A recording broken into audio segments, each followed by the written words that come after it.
Welcome everybody to the meeting. It's a really good attendance again, so it's nice to see everybody, especially such a nice day to be confined in home. The welcome, and the first item really is the minutes of the last meeting, which, having a look through, there's the odd typo, as there usually is, but I'm not going to be pedantic tonight. So are people happy to accept the minutes from the last meeting? On the city mobility plan, I'd raised the point about home zones, and Will Garrett answered that it was, the minutes say that he says it was folded into 20-minute neighbourhoods.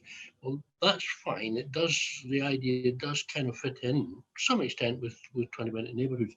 But I also remember his first comment when I raised the point, which I found very interesting. He said that home zones was something that the city had kind of under,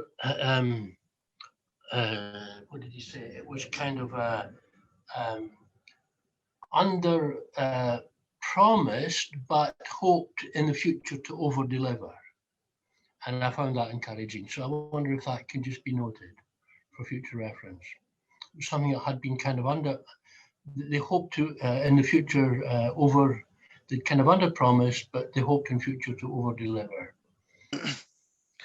I'm happy to make that amendment to the minutes and then recirculate if that's useful. And one small correction, just, it's probably been picked up, but also in the section 4 on the city mobility plan, paragraph 4 talks about a modal shift in modal shift. Right, I'll make those changes. Thank you, Bob. Thanks. Well done, Bob, for spotting the deliberate mistake in this minute. Oh, thanks, sir. Was Tony wanting, or were you just moving this forward, Tony? I'm not sure.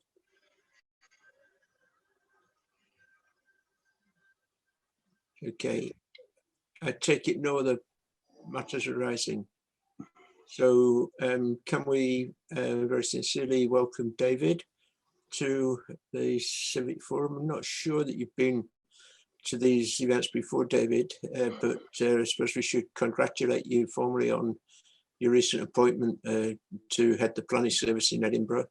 And basically the floor is yours. As you know, there's a group, mainly people from community councils and to some extent other sort of local neighbourhood associations.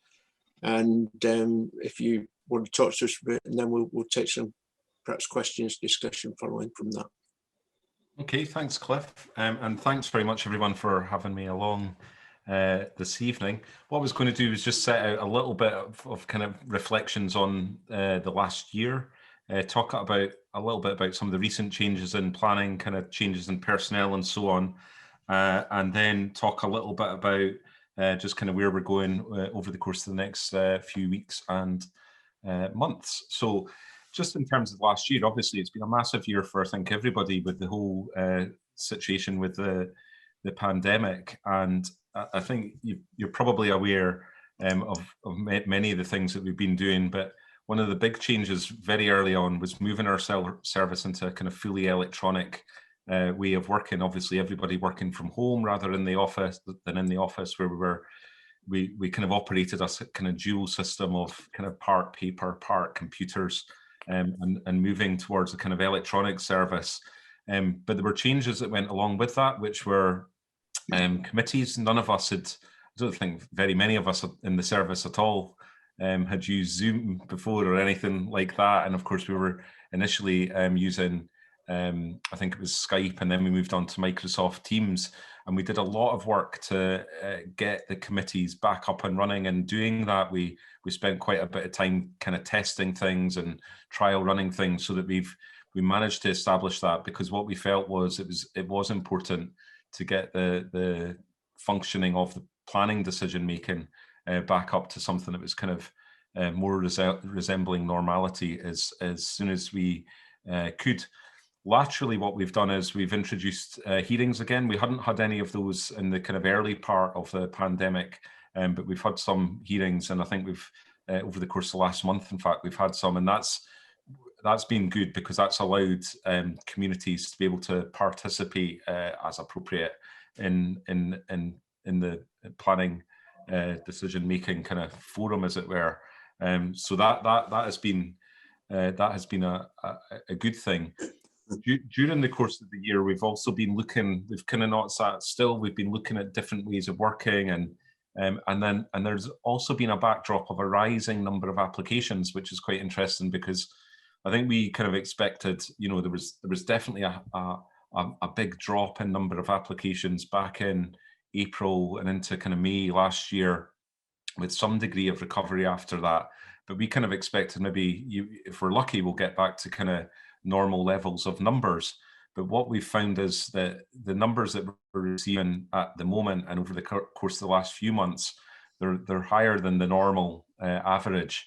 So we're getting, in comparison with last summer, I think we were sort of up about 50% in terms of both the householder and small local applications. And we think that's partly to do with COVID, that people are maybe working from home, they're looking at their own homes and they're thinking, we want to make changes, and because they're there, they're kind of focused on that. They might have some more disposable income because they've not been spending so much money out and about and doing all the things we normally do.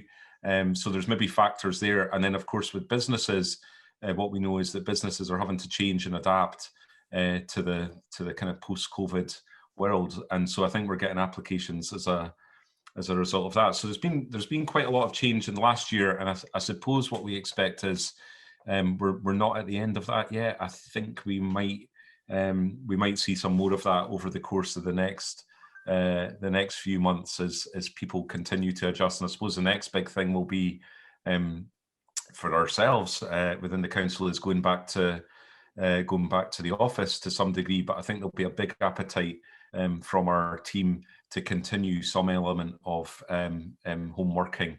That's obviously is been good in some respects. It's been very challenging in others, as I'm sure some of you you'll have experienced yourselves. In terms of changes in planning, I suppose one of the most obvious things is David Leslie, our chief planner. He retired back in at the end of March, but along with David, there were some other changes that kind of affected us. So Ewan Kennedy in transport, he retired at the same time, and then within planning, both Bruce Nicholson, who led our city centre team, and Will Garrett left. So we've been doing some adjustments within our teams to account for all of that, and then so as well as myself being appointed as the Chief Planning Officer, Daisy Narayanan has been appointed as a Senior Manager for Placemaking and Mobility. So she took up her post on the 17th of May, and is just kind of getting to grips with all of that, as I'm sure you can imagine. But there's a big focus from her on not just the kind of mobility aspects, but also on the placemaking aspects. And so I'll be working closely with Daisy and her teams over the course of the next few months, if not years, as we try and break down some of the kind of, we talk about silos within the council, try and sort of dissolve some of those boundaries and get a focus on delivering great places right across the city. Just in terms of other things, I suppose standing back a little bit, the council's got some pretty big objectives. You can have a look at the council's business plan, which is online, but big objectives of ending poverty by 2030 within the city, becoming a sustainable and net zero carbon city, and as well as addressing well-being and inequalities. And I think with the planning system, and to some degree the building standard system, which we're also responsible for, but particularly with planning, there's actually a lot that we can be saying and being involved in that. So we're looking at the moment about how we address some of those aspects within city plan. So that's something that'll emerge later in the year, and currently we have planned to go to take city plan to the committee in August. So that will be looking at the planning aspects of some of these, as well as all the other issues that the city plan normally looks at. I think just in terms of other aspects, it's probably useful to make you aware of. We have had a rise in applications, but there's also been a big dip in income over the last year. And what we think there is that the number of some of the major applications, which generate quite a lot of income for the planning service, that dropped a little bit, which meant that there was a bit of impact there. So that is having an effect on the service. So we're having to have a look at our resources and so on to kind of reflect all of that. But at the same time, as I said before, what we're trying to do is really reflect on how we are operating as a service, making sure that we're making good decisions, but we're making them efficiently and effectively. So we've been looking at a lot at our processes, at the way our teams are structured, how we write reports. So you'll have seen, or you may have seen, some of our handling reports on our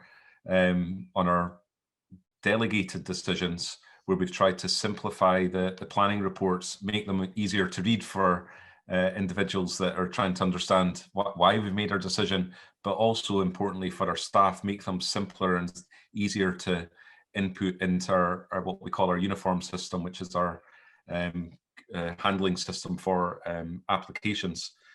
I think the other thing just to touch on is COVID has an impact on our staff. Just, working from home can be very challenging. So we've been spent quite a bit of time over the last few months looking at well-being issues and how we can kind of support that. So there's a lot of emphasis on teams getting together on Microsoft Teams, but we're now looking at the potential that can happen in out-of-door locations. We're looking at things like how we can re-establish site visits, because we put many of those on hold, and do that in tandem with how we see the risk of COVID reducing, and it obviously is reducing has been over the last few months, which is really good news. Alongside that, you might have noticed we've had reports going up to planning committee on measures as a direct response to coronavirus. So city libraries have been shut, which has meant that we can't publish in the normal way our weekly lists. We've been doing that online, and that will continue for a while. But as libraries reopen, we're hoping to get back to normality on that front. Likewise, with the posting of site notices, I think after Christmas or early New Year, when we went into the kind of national lockdown and the government advice was to stay at home, we paused posting site notices, which I know that has raised some concern from communities, but we felt at that time the risk was too great in having staff having to go out and about, and also the idea that, by having site notices, you're kind of almost encouraging people to go out, which seemed to be a little bit counter to government advice. But when we stepped down from that kind of highest level of, I think the guidance went from stay at home to stay local, then we resumed the posting of those. So we're trying to keep in tune with where the government advice on all of this is, and try and be as open as we can about how we're making those kind of decisions.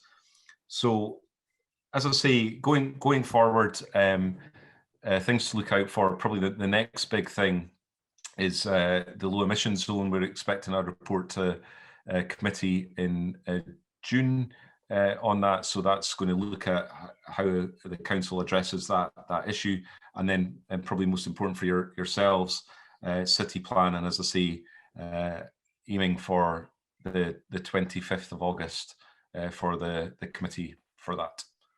So hopefully that gives you a little bit of an overview of some reflections from last year, and kind of where we're heading and what we've been up to over the last few months. Yeah, thanks very much, David. There's a couple of questions already come in. So, Yeah, Andrew Anderson, do you want to put yours first? Just unmuting myself. Yes, I'm wondering what those personnel changes, does that mean there are now fewer staff in planning than there were before those people retired or left? Yeah, so the short answer is that yes, there are fewer staff than there were, I guess, this time last year, or this time a few months ago. Yeah. And was that planned by the council, or is it just that people have left and the council's chosen not to replace them because of cost constraints? Well, part of it was effectively planned in a sense because of the overall budgetary restrictions that the council is under. So some of it was planned. There have been some people that have left, and we're looking very closely at the budget for this year to see what we can do to fill the gap that is created by them leaving. Okay, thanks. And Peter Williamson. Thanks, Cliff. David, thanks for your presentation. You mentioned placemaking right back at the beginning and Daisy's appointment. Can you just reflect a bit more on how you see placemaking developing in the city? Any sort of aspirations, thoughts on that? I think there's probably a couple of things on that, and I probably should have spent a wee bit more time on that. But for me, one of the big outcomes, one of the big things about planning and building standards as well, we're building standards maybe more focused on kind of safety, well-being and efficiency, energy efficiency kind of aspects. But for planning, I think delivering exceptional places should be our objective, and that should be an objective that exists right across the city. It's like, how do we kind of improve the environments that we're making planning decisions in? And as I would see it, we do that through having the right policies in place that support good placemaking. And I think we've got good policies in place in terms of design and other policies within the existing local development plan, which are then supported by the Edinburgh Design Guidance and some of our other non-statutory guidance. Can we be doing more on that? Well, I think on that front, there's more that we can be learning from the decisions that we're taking and the effects that those are having on the ground. So that is something that we're looking at as a service, is what can we learn? But in terms of what I have said, I think that we can't escape the fact that what our planning service must be doing is helping to deliver great or exceptional places across the city. And I think that there are many good examples of that in terms of the kind of transformative effect that planning can have. So if we look at areas like Quarter Mile, where we're getting mixed use development and there's a respect for the heritage there, albeit very modern design, it's very interesting and kind of engaging environment. The places like that, but then there are also places like if we go out into the periphery where the council has demolished flats, the high-rise flats out in Sight Hill, and is built new tenements and houses and created a kind of mix of housing in that area, which is, when we compare that environment to where we were before, I think that is kind of transformative. I suppose what I would say in terms of Daisy's appointment, I think that sort of increases the focus on placemaking. And as I said, what I would hope is that we're able to kind of dissolve some of these artificial boundaries that are sometimes created by legislation between transport and planning, so that we can focus on delivering great outcomes effectively. And I think the other thing probably just to touch on is we've heard a lot over the last few months about 20-minute neighbourhood, which I think has really come to the fore because of COVID. And in fact, you kind of see within Edinburgh many 20-minute neighbourhoods, many successful places that are quite vibrant at the moment because lots of people are staying local to their environments, they're working from home and so on. And I think that shows that we can, that it's a good concept, but I think that there's more that we can be doing on that. But I think what that's going to mean is it's going to mean different things for different places. So if we think about an area like Wester Hales versus Corstorphine or Portobello or Stockbridge, they're all very different and they've got very different needs and challenges. And I think that aspect of placemaking will probably start to come into the fore as well. So looking at not only the kind of connectivity issues around that, but also some of the land use issues and, you know, where council services and other facilities are located. So that was a bit of a long answer, but I hope that. Yeah, thanks, helpful, David. Thank you. Yeah. Richard Price. I just had a question about low emission zones, and I fully understand the desire to break down sort of the silos within the council, but I'm assuming that LEZs will. You said it was going to committee in June, which I guess is the Transport and Environment Committee. So what's the involvement of planning in that? So colleagues in the planning service are working on that, along with environmental assessment colleagues and transport colleagues. So it's a sort of cross-disciplinary project that is working on that at the moment. Okay, I still don't quite understand what involvement planning would have in that. But... Yeah, well, as I say, colleagues in planning, I suppose there is a the way that we've got our teams constructed is in terms of I think one of you mentioned Will Garrett was at one of your earlier meetings. So his former team is now being managed by my colleague Ruth White, and it was their team that was progressing the low emission zone. And within the team are disciplines of planning and, as I say, environmental assessment and transport. So they're all coming together to take that forward. Okay, thanks. Can we go to Simon Hollis, please? I'm wondering whether you see any differences in the way that the planning department work with the public in the future. And I'm thinking particularly of having a modern system of email alerts so that we would know about planning applications in our area. And I'm also wondering whether we could have a more prominent system of site notices. Thank you. So on the email alerts, as I understand it, there is a facility within our, what do we call it? The planning portal, Planning and Building Standards Online Services, but I think everyone calls it the planning portal, where you can set it up to give you alerts for certain vicinities or certain certain types of applications. But if I could maybe take that away and come back, drop an email just to clarify if that's the case, and if it is the case, how you go about doing that, because I think that is quite a helpful thing. In terms of site notices, we're kind of bound by legislation. We have to say certain things on the site notice, and it is quite If I could come in here, I don't know anywhere in the world where you pin a typed A4 to a lamppost. Yeah. It is kind of extraordinary. I mean, it was one of the first things I noticed when I came back to Edinburgh. You know, these washed out things stuck on lampposts and very often found on the ground.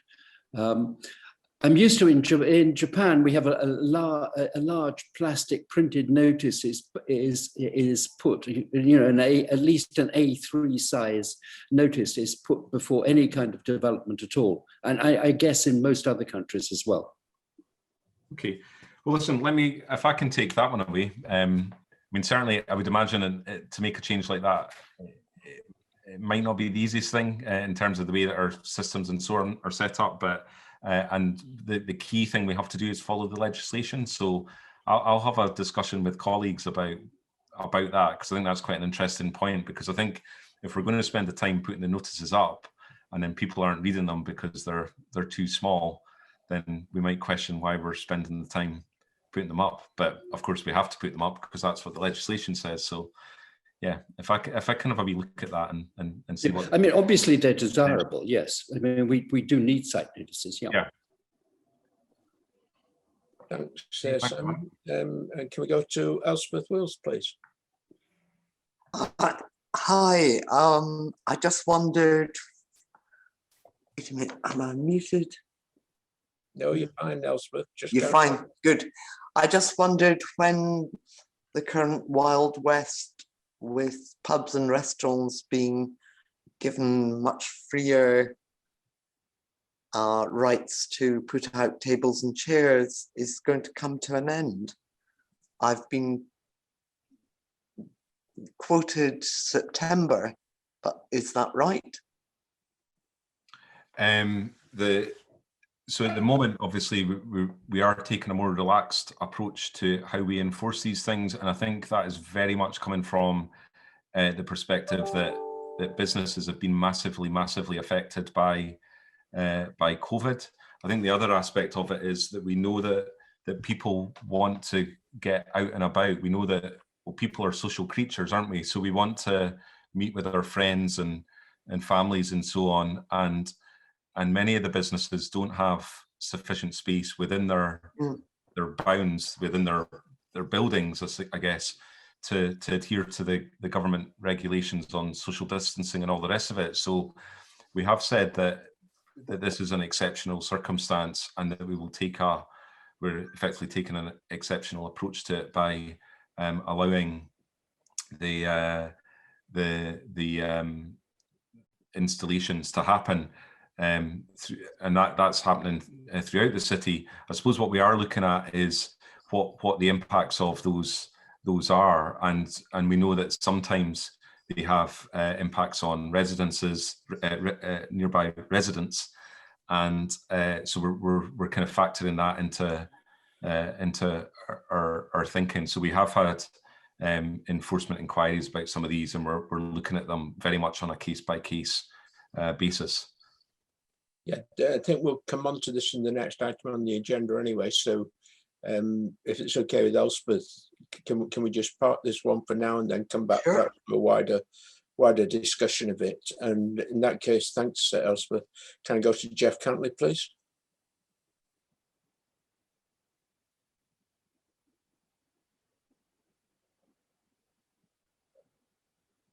Jeff, are you there?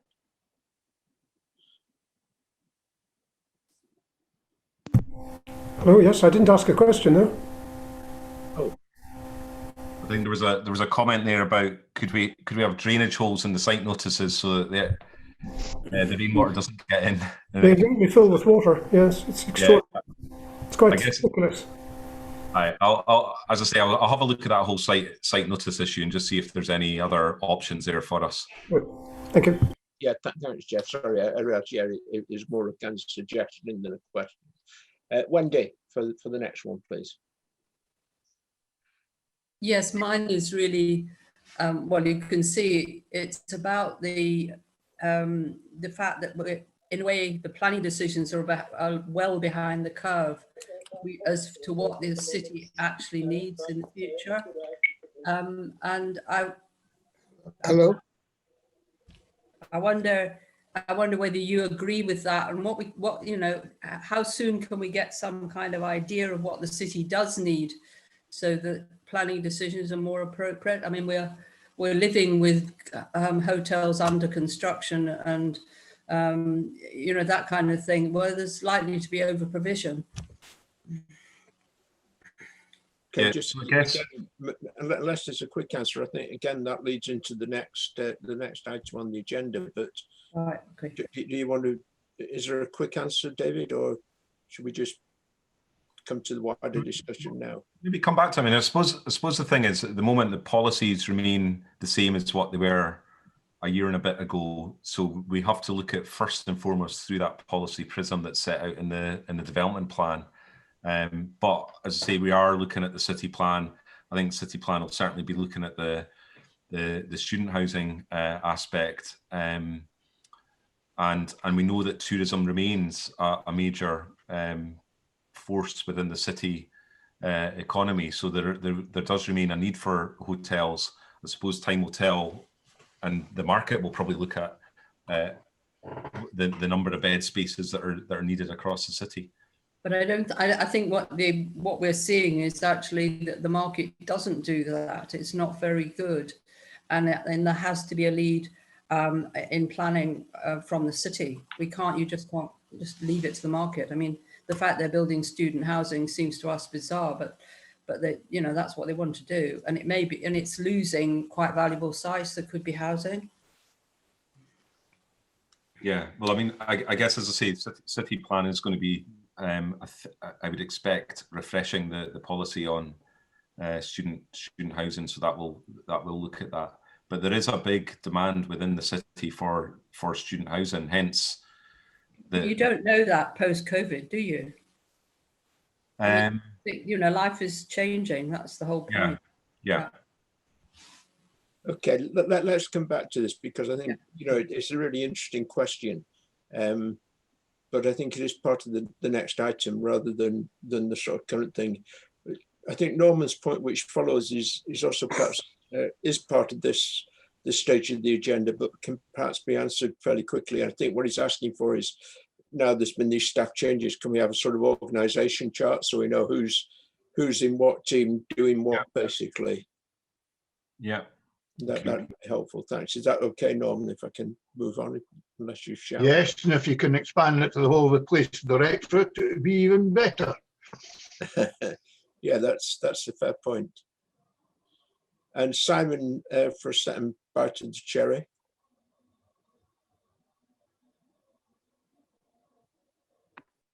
Sorry, would you like me to comment? My question is when the building regulations are going to be in line with Edinburgh Carbon Neutrality 2030. And this is the big question about how we heat our houses in the future, how we transition away from gas, and how this gets into how this is made compatible with planning procedures. Sorry, you've touched on one of the big challenges for us when looking at this issue, because I think what the government is saying about the building regulations is somewhat behind where the council wants to be. So we've got the 2030 ambition, whereas I think the government is setting out a 2045 ambition for zero carbon. So we're looking at the moment what the planning system can do to kind of bridge that gap, which I think does present significant challenges, because the building standards is the natural place where we look at energy efficiency and how buildings are heated and all the rest of it, whereas planning is slightly more strategic in terms of the level that it operates at, if that makes sense. Okay, thanks very much, David, for taking those questions.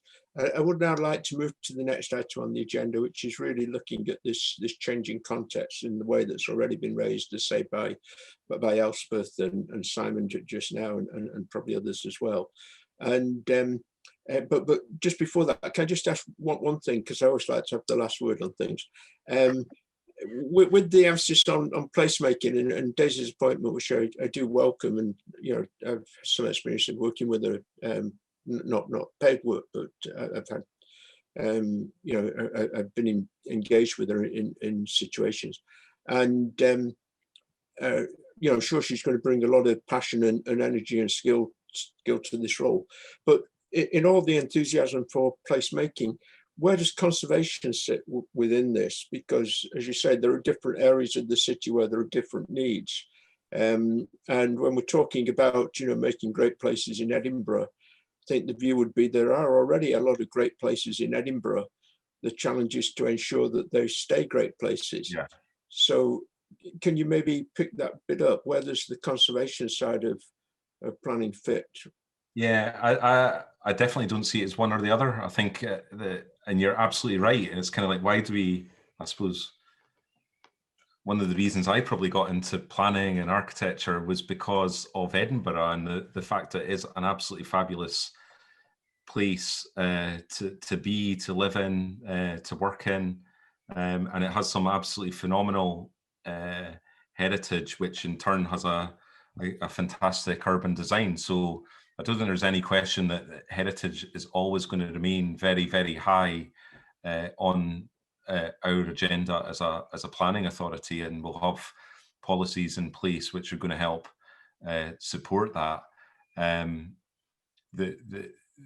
I think in terms of where we go as a city, that dialogue, you know, when we're starting to look at some of the transport aspects of placemaking, that's something that we have to look closely at, is what are the impacts on our heritage, and get a good understanding of that. And I think that's where saying that we as a council need to work collaboratively across our kind of legislative silos, or to ensure that we're getting good outcomes, because what we don't want to do is harm the thing that makes Edinburgh special. And I think a major aspect of what makes Edinburgh special is its built heritage. There's no question about that. Not many cities have got a World Heritage Site in their heart, have they? Okay, thanks. No, what I want to do now to avoid putting... Sorry, I wonder if I can just interject two very simple factual questions. Well, but very quickly then. Very quickly, sorry. Sorry, I'm scribbling away, trying to get the details right to convey this to my community council meeting next week, but my scribbling doesn't keep up with some of the details. So can I just check exactly what Daisy Narayanan's title and responsibilities are? And did I understand right that some of Will Garrett's responsibilities will now come under Daisy's? Is that right? Yeah, so Will was previously working for in Ewan's area at Ewan Kennedy, and Daisy's job title is Daisy's job title is Senior Manager for Placemaking and Mobility. Senior Manager for Placemaking and Mobility. And that will, some of what was Will Garrett's responsibilities will come under that. Yeah, I mean, to be honest, we're looking at just exactly where everything sits at the moment between planning and Daisy's team or teams. Thank you. Okay, thanks very much for being so precise there, Rob. So what I want to do, I don't want to subject David to something a bit like Dominic Cummins' 7-hour ordeal last week, or extravaganza last week, whichever way you look at it. What I think would be useful is if we have a general discussion around the next item on the agenda, which some people have already raised, you know, the change situation created by COVID, and how that is likely to ripple through in terms of a change context for City Plan 2030, in terms of the way that consultation works, in terms of some detailed development policies possibly. And then I think if we can have that sort of general discussion, then maybe David at the end can come back and pick up points and respond to them. I think that would be a bit fairer to him than subjecting him, you know, to an hour and a half of questioning. So I don't know if somebody wants to lead off. Terry's coming now. I'm quite happy to lead off. Well, just as a point of order, and I'll hand back to you to lead off, kind of, Cliff, is there's a few legacy hands that are kind of shown, and I think if people are trying to come in, if you could maybe take your hands down and wait coming forward, that'd be kind of useful. Or kind of alternatively using just the chat function. And if you're raising a question, even if you just put kind of Q and then what the question is, that'll just help us orchestrate this next item. Yeah, I do apologize for that, because I didn't, all I've seen, as you can tell, is the chat, and I wasn't seeing the hands going up. So please help on this. So just thinking about this change context, I think you know, a number of points have already been made, and I've even stopped people elaborating them, so feel free to come back. But I think one is the short-term thing that's been raised, I think particularly by Elspeth, about the relaxation of control on temporary developments and how that is likely to play out. And I have to say that I see some serious risks for the planning service in that I think while we can judge each case on its merits, the general presumption that because of the stresses and strains on the business community, that the general direction would be one of permissiveness, I think is problematic, because it doesn't come with the caveat that in certain circumstances that might be okay. As far as I can see, what's come from Scottish Government is a pretty general endorsement of what was Elspeth's phrase, a free-for-all, something like that. And linked to that, when does a temporary use cease to be temporary? And when does this period of temporary relaxation end? I think there are a number of really quite tricky points there that need to be thought through, and there's clearly concern that almost by definition, if something is conforming with policies in the development plan, there's no need for relaxation, there's no need for a permissive stance. So almost by definition, the only situations which are being permitted are those which would not normally actually get planning permission. And I think that again raises questions about the status of the development plan. It seems to become more of a sort of, negotiable document than a set of policies. So I think there's one area around that. And then the wider bit, I think, really comes down to the very difficult task that City Plan 2030 now faces in terms of all the uncertainties about looking forward to 2030, at the same time as the ambitions which David touched upon briefly, and Simon has underlined, that the zero carbon ambitions, but also the ambitions in relation to poverty reduction. Pretty stubbornly over the last decade, we've seen around about 80,000 families in poverty in Edinburgh. So all the expectation is that figure is probably going to rise because of the impact of the pandemic. So it's difficult to think that if we carry on with the same policies as were in the previous local development plan, it's going to make much difference on that. So again, I think there's quite a few challenges about how we can step up to this changed situation, and in a situation where I say, there's a lot of uncertainty about just what's the way forward. So I've probably said enough. I don't know if other people want to come in and elaborate points, particularly perhaps that those who I cut off earlier, or Terry, if you want to add something. Yeah, Cliff, just to kind of just add a few points of clarification. I'll take my hand down as far as I see it, and others may correct me or guide me coming forward, perhaps David as a view. First of all, my understanding with the relaxation of planning control from the Scottish Government didn't come with the word temporary in it. So it's not suggesting grant temporary consents. It's actually just turn a blind eye to consents. It is encouraging relaxation of planning control, especially around enforcement. So just to be clear about that.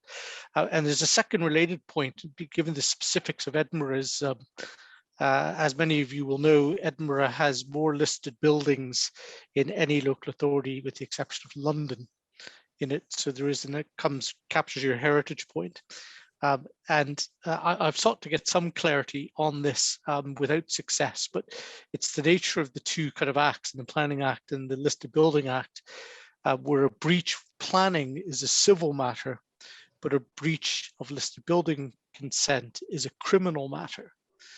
And kind of whilst one may be able to turn a blind eye to a civil matter, whether one can actually legally and legitimately turn a blind eye to a potential criminal matter is something else. And maybe David has some reflections on that, as I'm not quite sure where that one lands.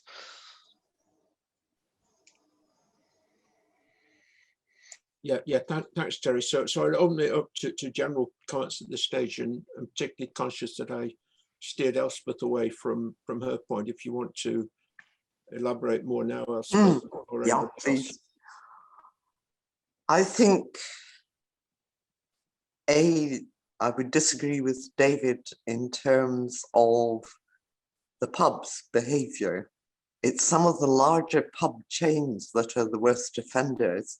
Some of the smaller pubs with limited outside space in the Grassmarket area certainly have been extraordinarily well behaved.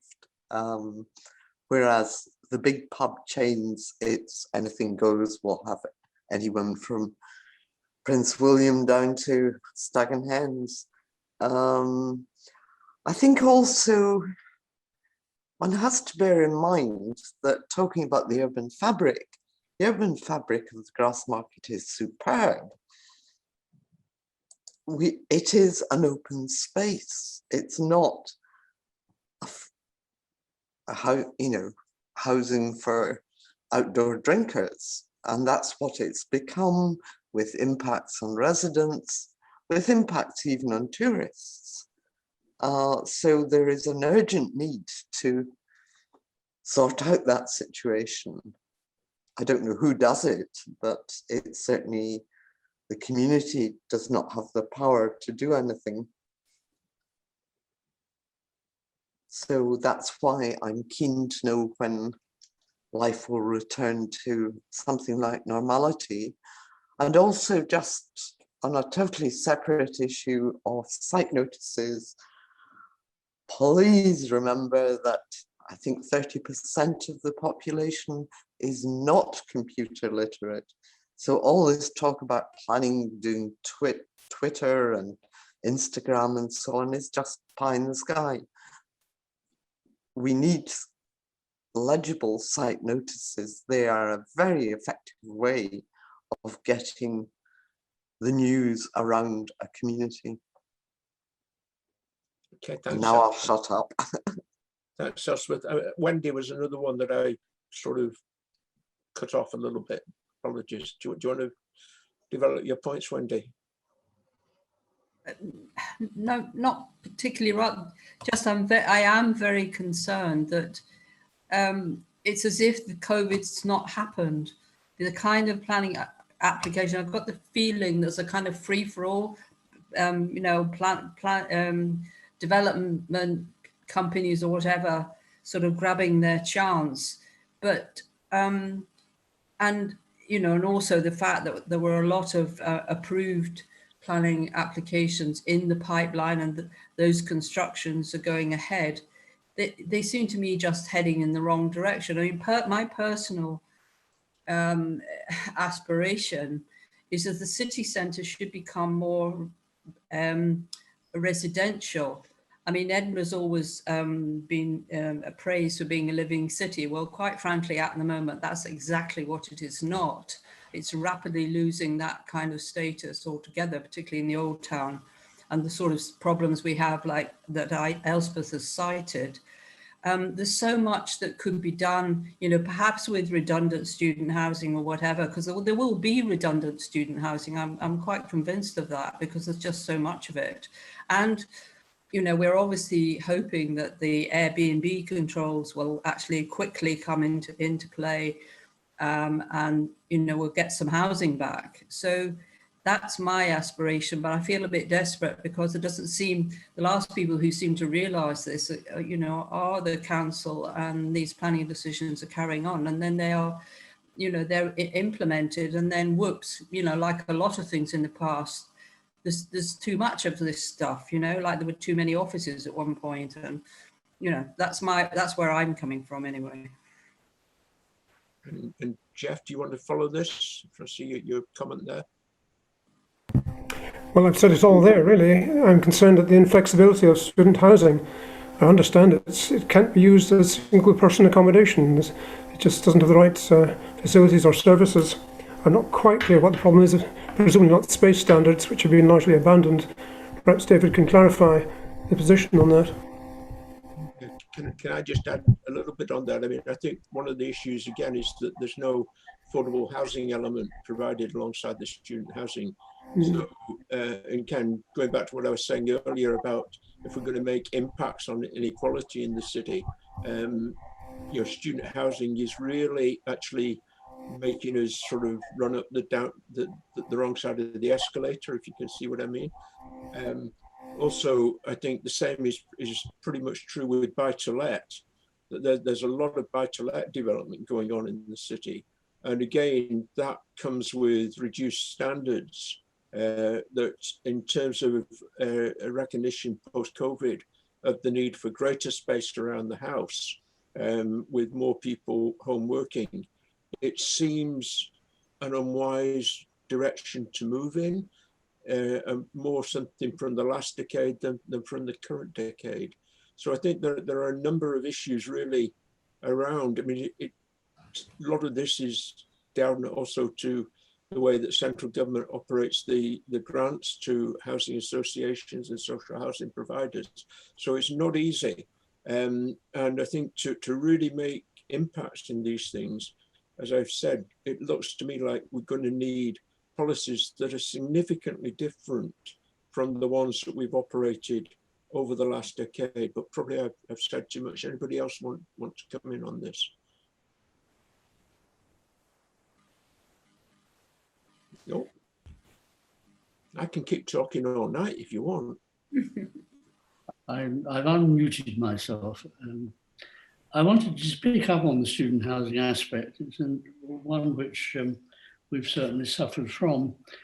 I am glad to see that the word refresh the policy was used, and I should look forward to seeing that.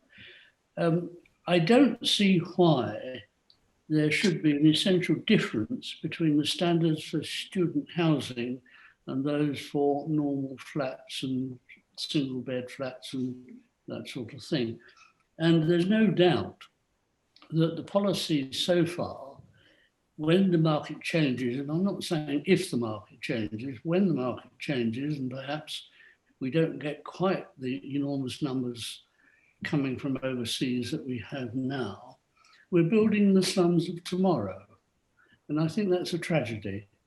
And we really do need to get away from this. And when I walk around our area, I see, yes, they're quite nice buildings, some of them, but I wonder in a few years' time, when the market's changed, they won't be so nice. The accommodation will be substandard and families will be struggling to live in them. And I think we're not really helping the future and future families at all. It really does have to change. My suggestion is that it shouldn't be distinguishable from normal housing.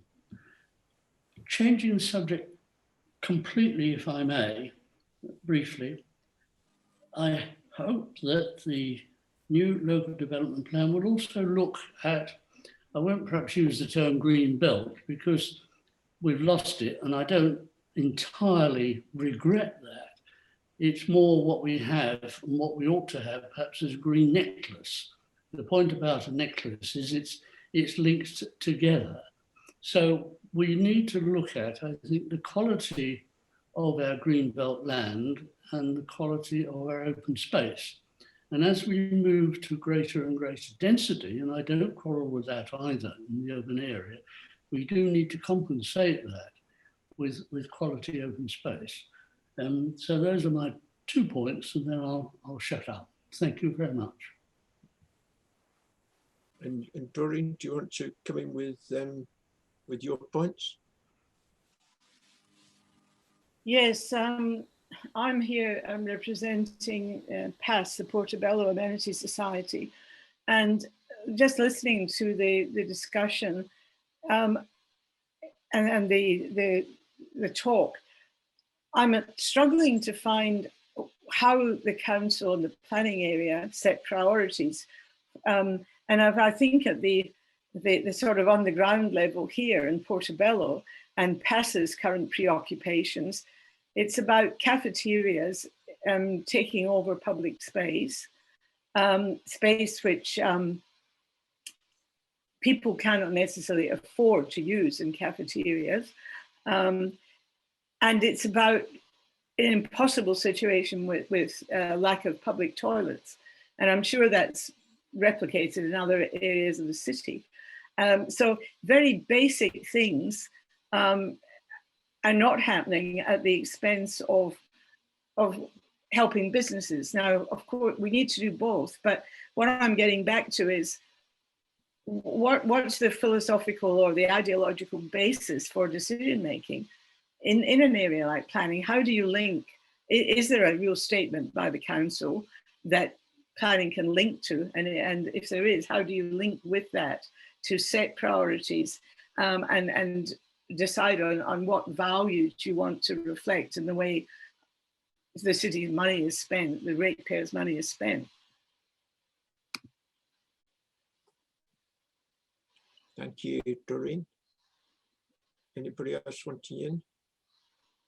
Can I also raise perhaps questions around retailing and another area where it's seen that there's going to be quite substantial change enduring from the changes that come in during the lockdown with more e-commerce and so on. And we know that we've just got the new St. James Quarter open, which was already expected to have a significant and probably deleterious effect upon other aspects of city centre shopping as it draws in the main stores into that centre.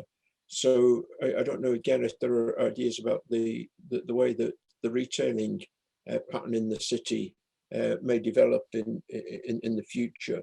So yeah, there's a wide range of quite difficult questions. And one thing I'm sure people are aware, we've had in the Cockburn, we tried to set out some of these issues in the document Our Unique City, which we produced a couple of years ago and then revamped last year once COVID struck. But within that, we were very much talking about more localization of things, more attempts to strengthen existing neighborhoods and build around community hubs. And I don't know if there's scope for seeing any of that in the way that City Plan 2030 comes forward. Cliff, I saw that Jennifer Marlborough wanted to come in and Paul put his hand up, and I have a question too. Yeah, okay, Jennifer, yes, I missed you. You're muted. Unmute. You're muted, Jenny, I'm afraid. Can you? Thank you. Hi, I'm concerned about a lot of what's happening within conservation areas, particularly in Leith. And the fact that so many, we've been inundated with applications. David was saying how many more they seem to be getting at the moment.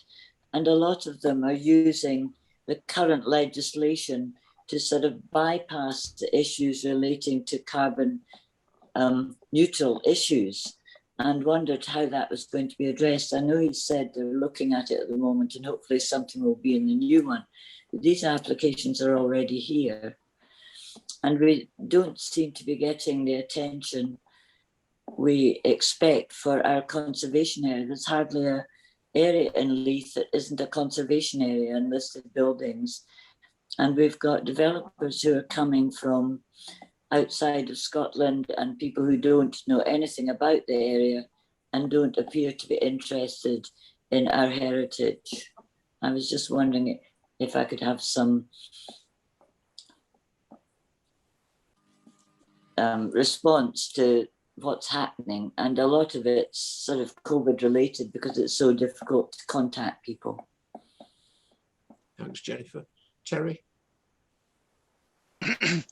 Yes, thanks, Cliff. Is in listening, there were a few just thoughts I had joining a few things together. Is kind of one is about the financial markets of development, which perhaps we don't consider enough, but there's a related forum similar to the Civic Forum, which is Developer Market Forum. And I just know that the financial gearing for student housing and hotel development is fundamentally different to other forms of development. And you mentioned, Cliff, yourself, social housing, which requires state subsidy to kind of happen. So there's an issue in here about money following kind of money. And I just wondered, joining all of these things up is what we really seem to be looking at. And David raised the point about how the new City Plan 2030 will introduce new policies to cover things. But with the change in the planning system, this development plan will now last for 10 years with possible kind of updates. And we're talking about situations changing, not on a yearly basis, but even kind of on a quarterly basis in kind of a life cycle. And then if you consider, I guess there's this wider question then about how fit for purpose the statutory planning system becomes if you're constantly trying to implement policies that were created in one decade for a situation, 8 years down the road or so, for which those policies actually don't apply whatsoever. And these things stick with us. So the kind of liberalization of some of the policies around student housing and hotel development within the 2016 local development plan, we're seeing the impact of those now. And perhaps there's that kind of pipeline thing. So I thought it was really interesting how David made the point about needing to learn from decisions that had been taken and things arrived kind of on the ground. And I think that would be something that the kind of forum would be really interested in participating in if there was an opportunity to do so. Yeah, just following on from that, I mean, I think one thing that happened after the 2008 crash was that there was almost counterintuitively, there was a significant increase in hotel applications and hotel permissions, many of which, or some of which certainly were not actually followed up on. But I suspect that, there might be a similar thing now. This is a pretty good time to put in an application before the new development plan comes out. And while the mood music is very much about trying to speed recovery and be open to business. So I think there is a real risk here that we get in the next 12, 18 months in this sort of lacuna till we get the new development plan, a series of developments that could be rolled out over the next decade, but which are by that stage inappropriate to the needs of the city. I'd give anybody else a chance to have a final word. If I've not seen you, I do apologise. And then we'll come back to David for his reflections, and then we'll move on. We might even finish a bit earlier tonight. Yeah, certainly Bob Hogarth's trying to get back in again. I can see. Okay, thanks, Bob. Very briefly, in Southside, of course, we've had a lot of experience of student housing and its impact. And I just want, first of all, to reinforce the points made by Jeff, Cliff, Tony, and also Terry about the inflexibility of student housing and its unsuitability for other households, normal households, families. It seems to me there's a lot of uncertainty about the future in terms of economic recovery, other things, how universities will be organised and the demands for space for them.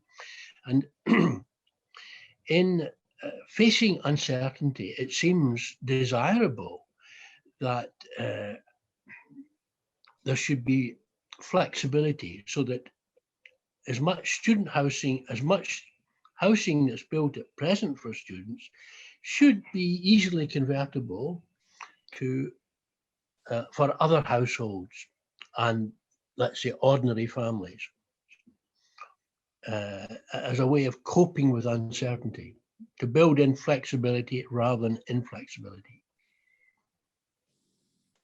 Yeah, thanks, Robert. I apologise, I hadn't seen Ian Carter's hand up. Ian. Thanks, Cliff. Yes, I was struggling with the practicalities of putting my name up earlier, but it's been touched on already, but I'm sure others are experiencing the same difficulty of lack of communication. Requests sent in that haven't been responded to. In my case, at the last Civic Forum meeting, we had David Sinclair present, and I followed up with about something that I hadn't had a response to, which he forwarded to two colleagues, but that didn't result in any reply to my inquiry. And that does compound, as has been mentioned indirectly by others, at the difficulty of something happens, you try to follow up on it, and if you get anywhere, it's a long time in getting anywhere, and it doesn't really help when we're all concerned about the the impact and the relaxation spurring things. Thanks.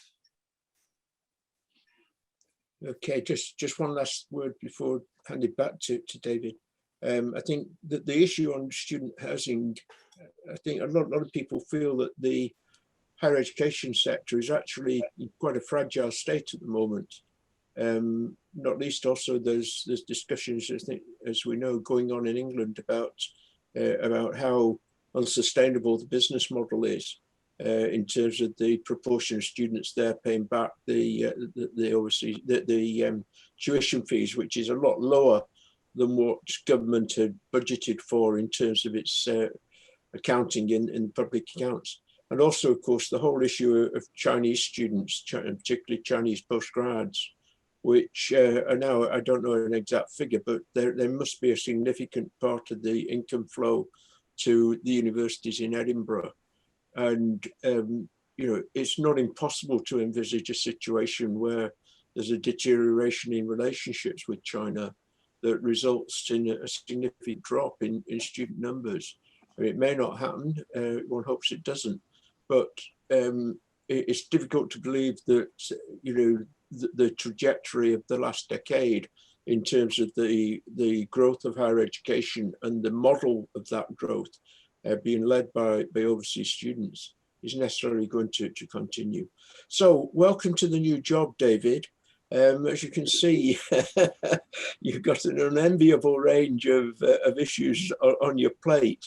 And I don't expect you to pick up on all of them, but I hope you can see that the Civic Forum is a constructive and informed arena that wants to work positively with the planning department to get the right sort of outcomes for the city. So I'd invite you just to respond to some things, but I say I'm not going to hold you to go through everything on the list. I think that would be a bit over demanding.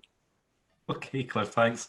I think from one perspective, first of all, absolutely brilliant to hear this conversation and kind of hear the level of thought and debate that is happening. And I might not be able to cover absolutely everything. I don't think I've got the answers to absolutely everything that's been raised. But I have been intently listening, and it's given me an awful lot of food for thought. I suppose, first of all, just touching on kind of priorities, our relaxation of planning control, and just making that clear, picking up on, I think, what Terry was saying. It is a relaxation of enforcement control. So normally, if something is development and it isn't permitted development, we will seek a planning application if it's been built or is being used, and that permission is not in place. But with the COVID situation, the advice from government has very much been, particularly with businesses, to take a relaxed approach, to not enforce, and particularly in circumstances where businesses are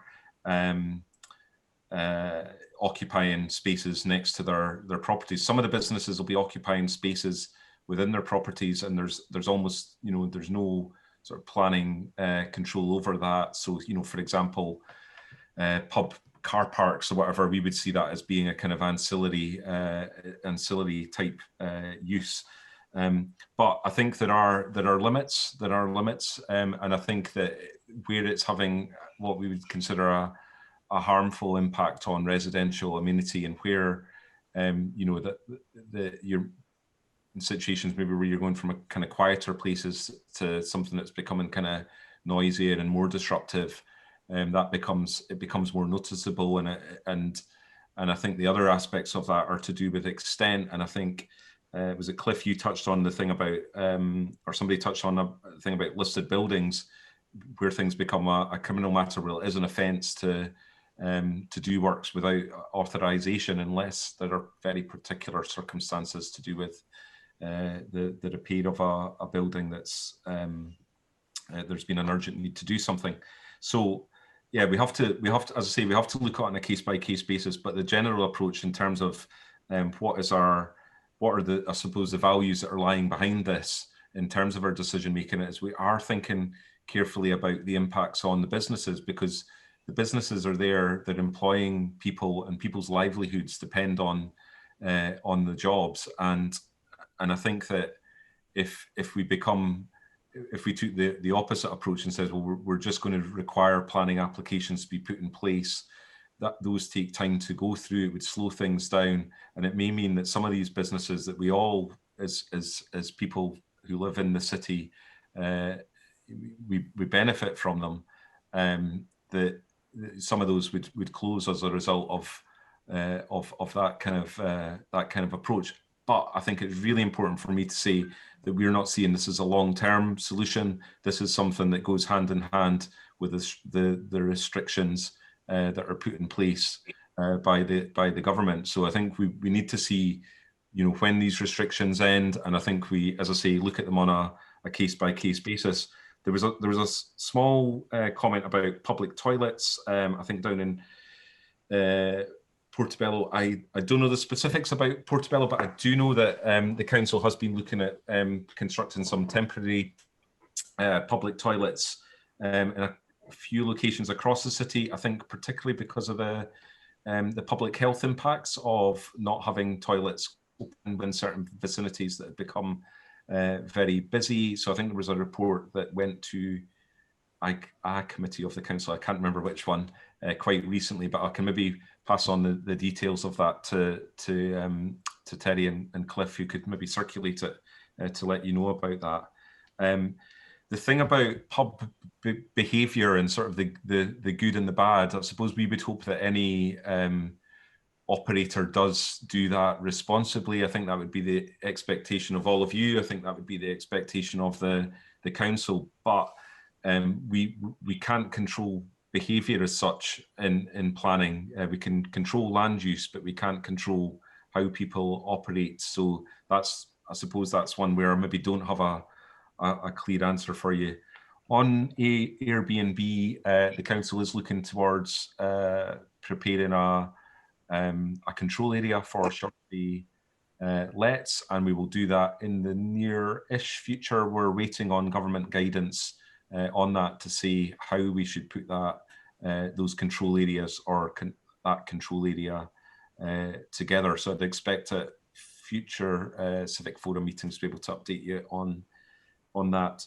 There was quite a bit of discussion around policy and, are we heading in the wrong direction? A lot of the work on City Plan will have been done before the COVID situation arose. So some of the thinking will have been developed without COVID being in place. But I think we're mindful and we're thinking about what some of the COVID impacts are, so that that might have some influence. I suppose one of the things we might say about a development plan is it's almost guaranteed to be out of date by the time it's published, that in the sense that the situation is continually evolving.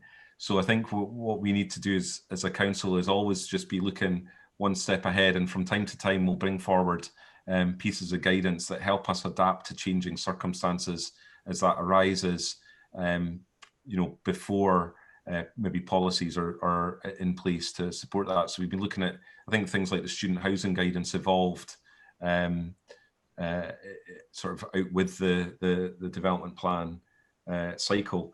In terms of other sort of policy aspects, retailing, yeah, there's definitely a retailing impact from COVID. There will be one for St James, and we've already started to look at that through the city centre supplementary guidance, which is looking at different uses for places like Princess Street in the heart of the city centre. I would expect over the course of the next few months we'll have to be looking at these aspects further and just understanding what the kind of longer term impacts are. Buy-to-let developments, I think there was a comment about reduced standards. I think just being clear about that, we do have space standards both for the space within dwellings and the space outside dwellings, so green open space, and we generally don't relax that unless there are some specific circumstances which we'll set out in our reports.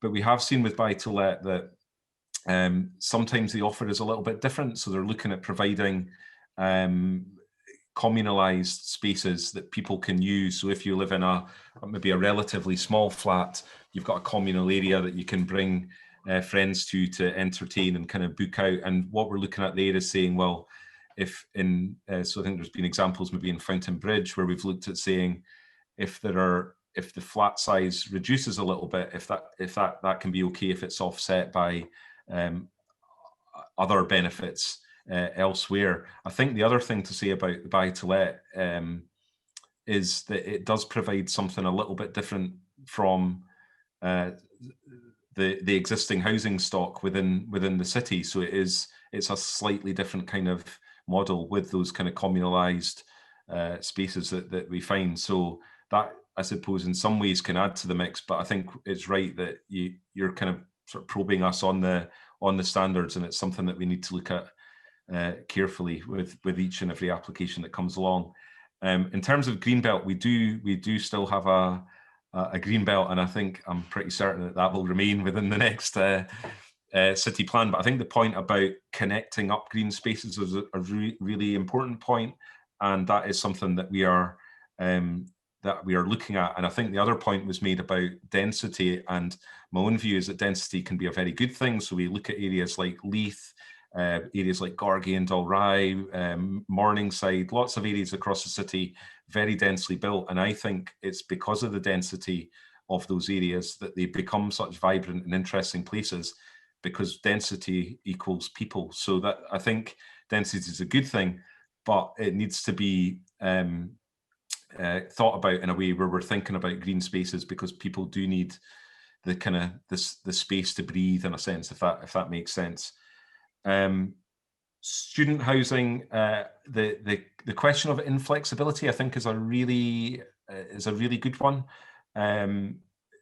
We've seen that I think there's kind of two sort of basic different models that we have. One is kind of cluster flats, where you've got a bunch of rooms that are arranged around a communal area. Often those rooms will have their own little en-suites within each one, but then a communalized kitchen and living area. And then the other model is individual sort of cellular miniature flats. But we have been looking at the idea about, if this doesn't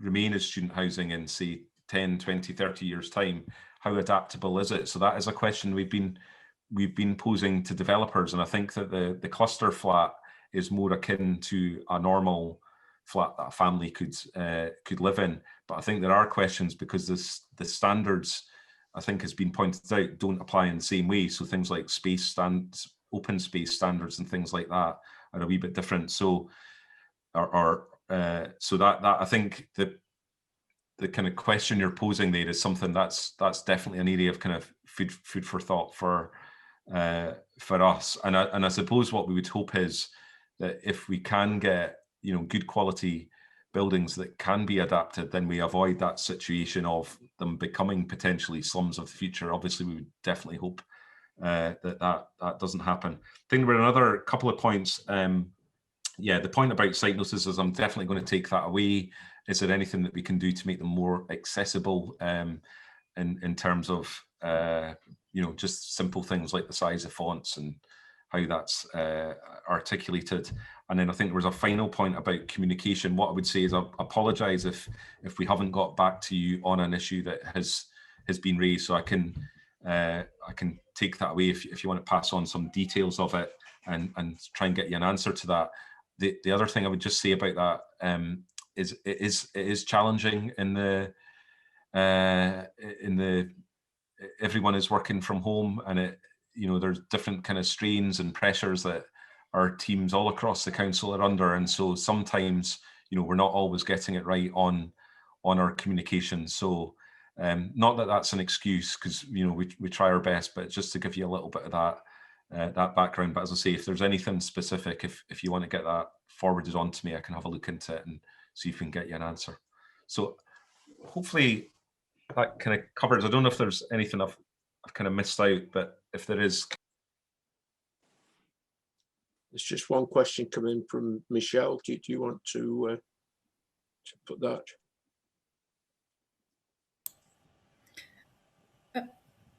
Yes. Do you want me to? Yeah. Just give me your question. Yeah. Yes. Yes. I think there has been some policy in some area about how close people should be to a green space, and because I think that's really important, particularly in an area of high density.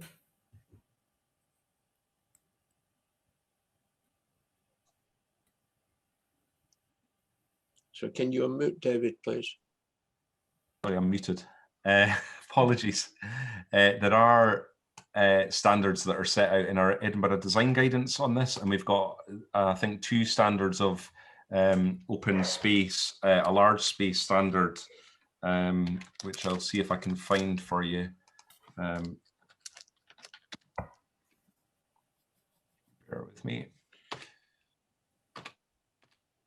And if I can't, I will get back to you on that. Effectively, we've got, I think, a standard of a 2 hectare space, and then I can't remember, it's maybe like a 500 square meter pocket park, and we say that those should be within certain distances of development. So I would anticipate that any kind of future policy will adhere to those kinds of principles. They might evolve a little bit, but generally the idea that you should be able to be in a good walking distance to a largish open space is something that I think is quite important. Okay. Yes. Okay, well, thanks very much, David. And at that point, we'll move on to the next item, if that's okay. Keep an eye on the clock, which is news and issues from members. So this is really over to the members of the forum. Is there anything you want to report from your area, your association, your community council, that you think it would be useful to share with others? Sorry, Cliff, just before you do that, do you want me to leave the meeting now, or? It's up to you, David. You're welcome to go and get your dinner, or you can. I don't think we'll be too long, actually. I hope. Okay. Anyway. Well, I'll just hang on then if there's anything else anyone wants to raise with me. So, anybody got anything to report?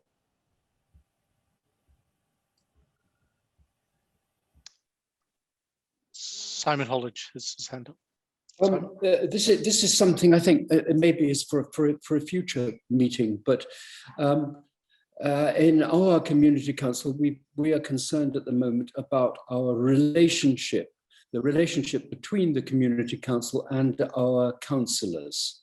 We had a recent meeting of Transport and Environment Committee, and 2 of our councillors voted against us on 2 different issues, which they're perfectly entitled to do, obviously, but without the kind of dialogue and consultation that we thought would have been desirable.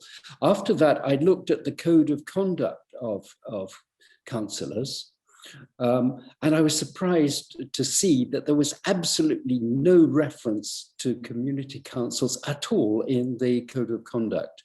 I don't know whether this is an issue or something of interest to other community councils, but how people feel about this, or whether this is possibly an issue that it might be better to look at later.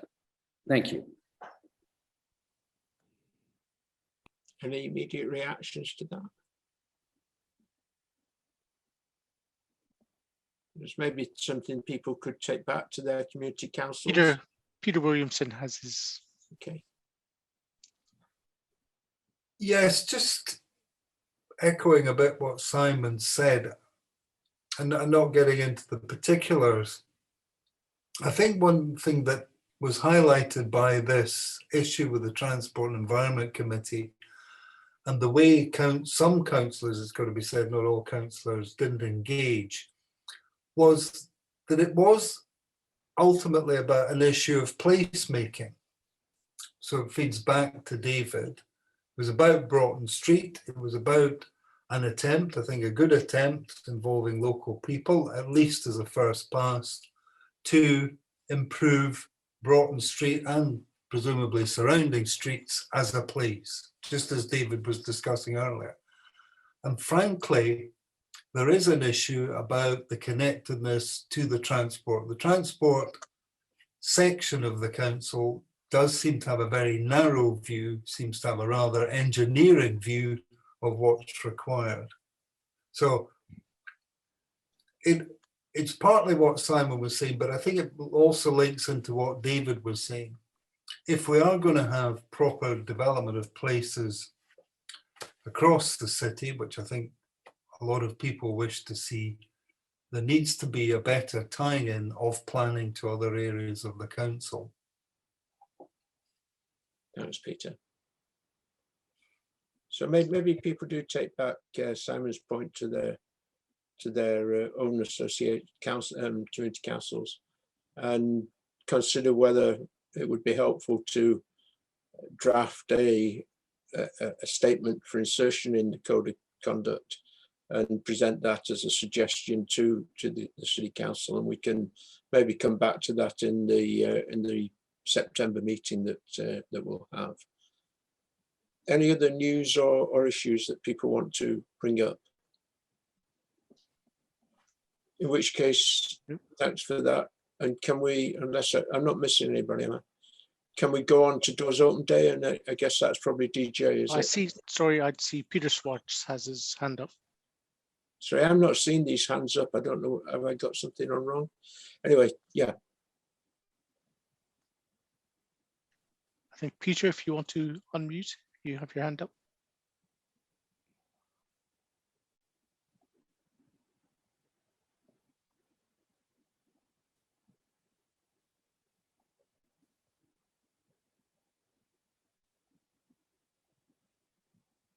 Okay, I think he's given up on that. Okay. That's it. We've all been there. We've all been there. Okay, can we go to Doors Open Day then, please? Yes, I think DJ has a little presentation here. Hi, hello everyone. Just very, very quick. I'll just run through the Doors Open Day from. I met with venues last week to look at what we're going to do for this coming year for the end of September. I'll very quickly show you, for those that aren't aware of how last year's Doors Open Day played out. It was the first ever, it was our 30th year organising Doors Open Day, and it was the first year we organised a completely digital event. We began with a series of talks that we'd organised ourselves, with a whole load of fantastic conversations with some really interesting folk, and some over the weekend itself we did some online tours that were done virtually. Everything was done virtually, and people were able to join in from across the world. And over the left hand side you see the people who booked a ticket, and then you also see the people who watched live online as we broadcast to Facebook.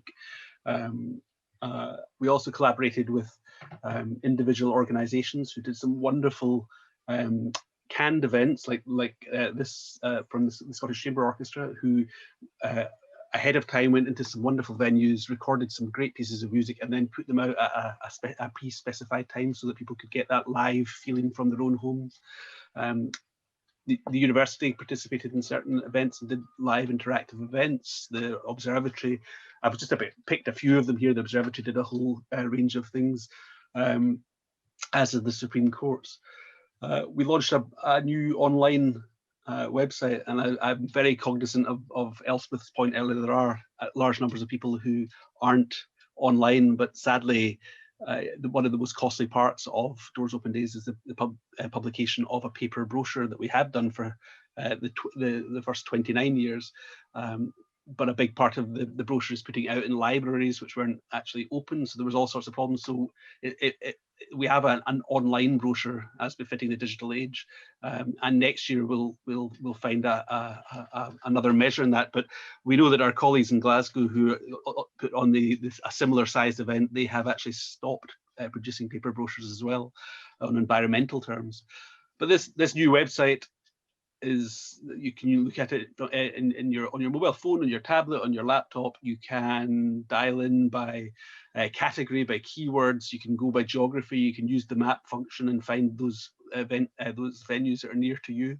And on it, there's a page for each venue, with lots of little nuggets of history about each venue. And if they have a digital resource, whether it be a video or a 360-degree tour or some other form of interactive activity, that'll be on there too. So last year we had 78 venues, actually 79 by the end of the weekend. I was adding venues right up to and over that actual weekend. I'm I'm keen not to do that again this year, but we had quite a lot of engagement. There was about 16,000 folk engaged over the weekend and the days before and after on the website alone. These are the top 40 visited venues. 55 countries engaged with us. So for the first time, Edinburgh and East Lothian Doors Open Days went international, and people were able to engage with these wonderful, wonderful venues from all over the world. And here's those countries in case you were interested. Social media was key. Sorry, Elspeth, but that's a big part of where the people come from now. And as you can see, the behemoth in social media terms is Facebook. About just under a big chunk of the views come from Facebook, then Twitter, then Instagram. VK Contact is the Russian social media, and then YouTube. We launched our own YouTube channel last year. Please do go over and have a look at it. Just look for the Cockburn Association or the Cockburn. You'll find about 100 hours now of material. You'll find this on there very soon as well. This discussion that we're having right now. That over the Doors Open Day weekend had about 1,300 views. Facebook engagements, well, about 100,000 individual engagements over those few days of Doors Open Day last year. But the big one was Twitter, with over 500,000 engagements over those few days. All of this is driving individuals to these wonderful venues, these organizations, these great charities and groups.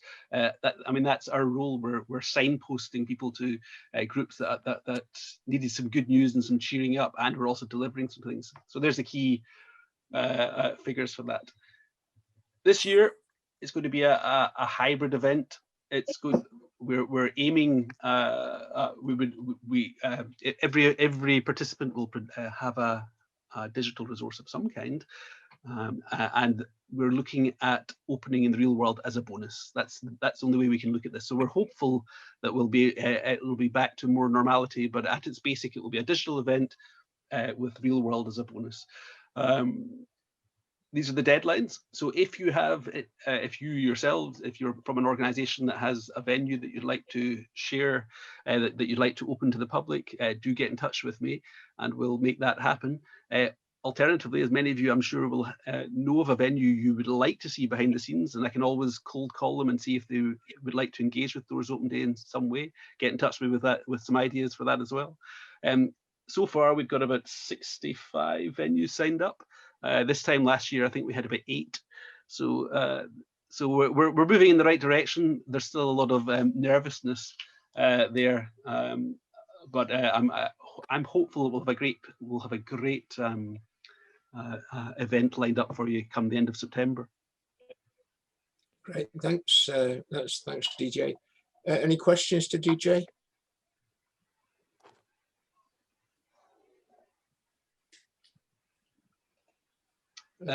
Goff has written costs and it's free. Jeff, is that a question about Doors Open Day costs? It's if it is to do with Doors Open Day, it's free to participate, and it's free for a venue to join in. We obviously incur substantial costs, so feel free to donate if that's what you're looking to do. You can join the Cockburn Association today, and you can help support Doors Open Days in the future. Yes, we did a full cost recovery modelling about 3 years ago, 4 years ago now, and we kind of worked out if we took all of what goes into it, is the delivering Doors Open Days costs the Cockburn about £30,000 per annum. For which we try and generate sponsorship to, and which has been particularly difficult, obviously, this year in terms of the pandemic. But it's great news that the City Council, and in particular, it's great that with David being here, it's worth saying is the planning department of the City Council have been long supporters of Doors Open Days and continue to be so, and we've agreed a service level agreements to continue providing that arrangement till 2023. But if any of you who knows of any individual or company who wishes to be associated with this very fine event, then please send DJ or myself some details, and we'll go chasing after them as quickly as we can.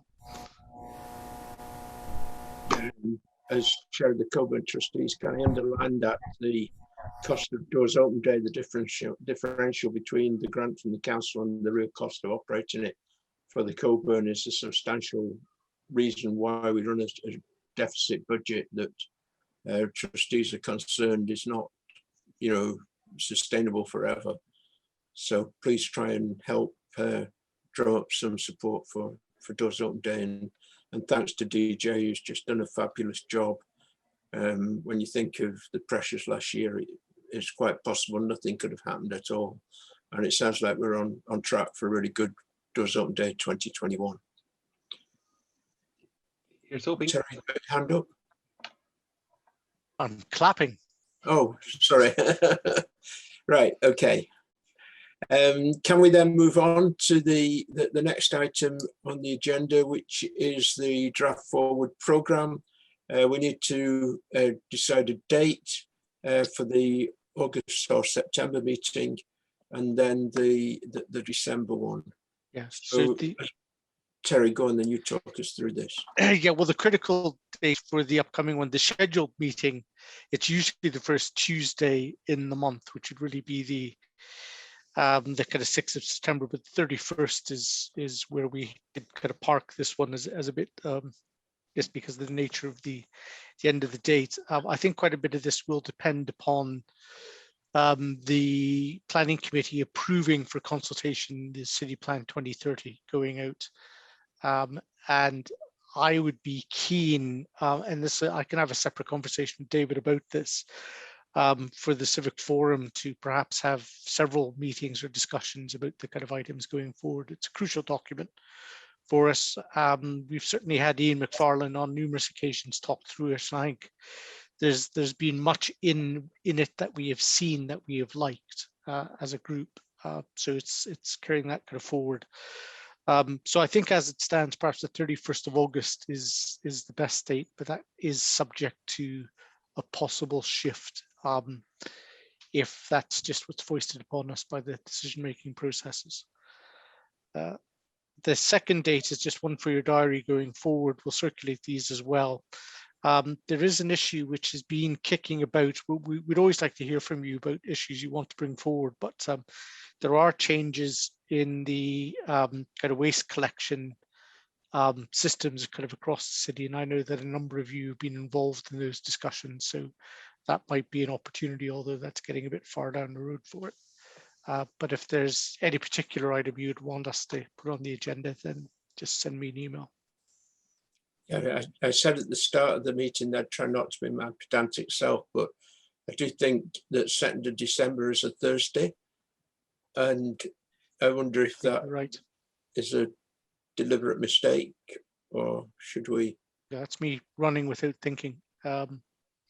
It should be the 7th of, yes, it should be the 7th of December. My apologies. So the December meeting on the 7th of December. So any other business? DJ? Nope. I think Peter still has his hand up, but I think that's a legacy hand. Yep. Yeah. I've just got two very quick things. Some of you have been in touch with me as a point of contact. We've talked about in the past setting up a private closed Facebook group for Civic Forum members. I'm happy to do that so that you can all chat with each other in a closed space as representatives of your community groups. So if you're happy to do that, I can set that up this week and send you a link to that. That would be a space for us to share ideas, share notices and share documents, and also for you all to network with one another. That was the first one. And the second one is we are running, as part of the Cockburn, a series of blogs called Letters From. These are from residents across the city, just giving their views of life in their neighbourhood. They run to about 800 words. We've got 2 on our website so far. If you or perhaps a member of your community group would like to deliver one of these, get in touch with myself or Terry, and we'll get that up for you. There's 2 cracking ones on there just now, one from the Grassmarket and one from Portobello. Have a wee look. There'll be another one going up this week. Okay, that's great. Thanks very much, DJ. Is everybody content then? In which case, can I say a particular thank you to David for sticking it out there and for taking so many questions. And so I think we do appreciate the very challenging situation that the City Council and particularly the Planning Department faces. So we look forward to continuing this dialogue, and thanks to every member who's come along this evening and shared their ideas and experiences, and hopefully also you can all report back to your local organisations so to ensure that there's a good flow of information there. And thanks finally to Terry and DJ for organising this behind the scenes and for their inputs.